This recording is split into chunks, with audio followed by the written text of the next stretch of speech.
ओम सूर्य देवाय नमः। भक्त लोग रविवार को व्रत रखते हैं। भक्त सूर्य देव को प्रसन्न करने के लिए पूजा अर्चना, मंत्रों का जाप और कथा का पाठ करते हैं। हिंदू धर्म में रविवार का दिन सूर्य देव को समर्पित माना जाता है। सूर्य देव बहुत ही कल्याणकारी हैं। सूर्य देव की पूजा और व्रत करने से प्राण ऊर्जा बढ़ती है, कष्ट दूर होते हैं और जीवन में खुशहाली आती है। आर्यवैदिक काल में सूर्य को ही सारे विश्व का कर्ता धर्ता मानते थे।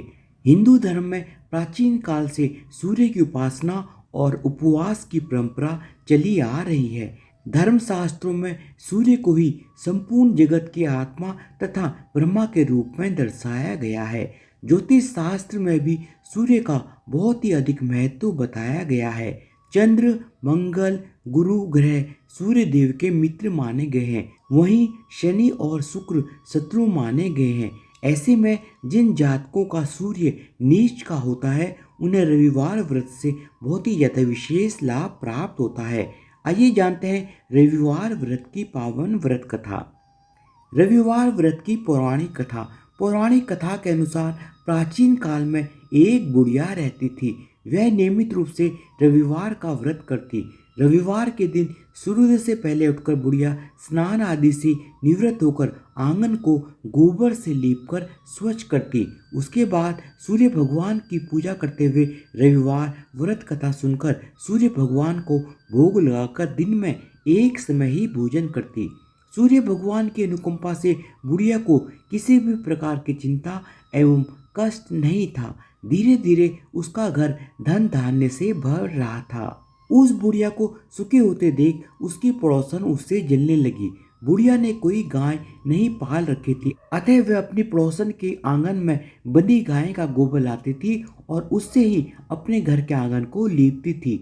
पड़ोसन ने कुछ सोचकर अपनी गाय को घर के भीतर बांध दिया। रविवार को गोबर न मिलने से बुढ़िया अपना आंगन नहीं लीप सकी। आंगन न लीप पाने के कारण उस बुढ़िया ने सूर्य भगवान को भोग नहीं लगाया और उस दिन स्वयं भी भोजन नहीं किया। सूर्यास्त होने पर बुढ़िया भूखी प्यासी सो गई। प्रातःकाल सूर्योदय से पूर्व उस बुढ़िया की आंख खुली तो भगवान सूर्यदेव की कृपा से उसने अपने घर के आंगन में सुंदर गाय और बछड़े को देखकर हैरान हो गई।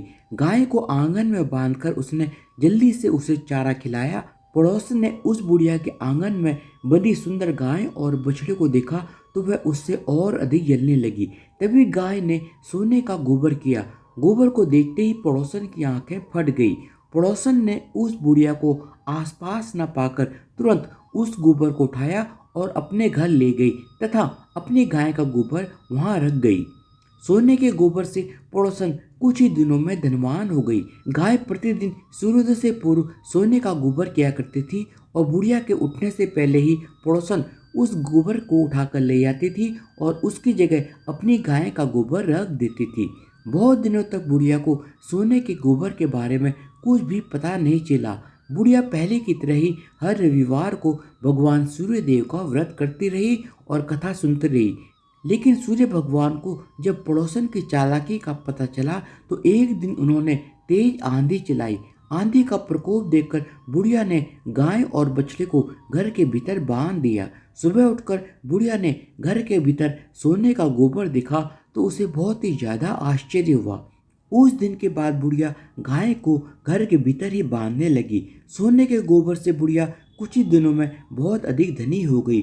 उस बुढ़िया के धनी होने से पड़ोसन बुरी तरह से जल भुनकर राख हो गई और उसने अपने पति को समझा बुझाकर नगर के राजा के पास भेज दिया और बुढ़िया की गाय के बारे में बताया। राजा के सैनिक बुढ़िया के घर में आए और बुढ़िया से गाय और गाय का बछड़ा छीनकर ले गए।